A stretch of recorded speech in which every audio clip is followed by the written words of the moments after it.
তো গাইস এই গাড়িটা স্টার্ট হচ্ছে না। এই গাড়িটি এই দেখো চাবি দুবার অন করলো কিন্তু এই গাড়িটা স্টার্ট হচ্ছে না। এবারে ফিউজ বক্স খুললো, খুলে ST নাম্বার 1 এই রিলেটা খুললো।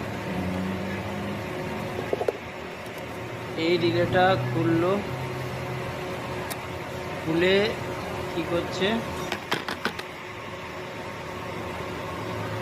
আচ্ছা এই রিলেটা খুলে নেবে। এই যে এক্সট্রা রিলে থাকে যেটা, এটা খুলে নিল, নিয়ে ওতে লাগিয়ে দিল। এবারে দেখি চাবি অন করলো, বাহ ভাই স্টার্ট হয়ে গেল। ভাইটির জন্য একটা লাইক করে দিও।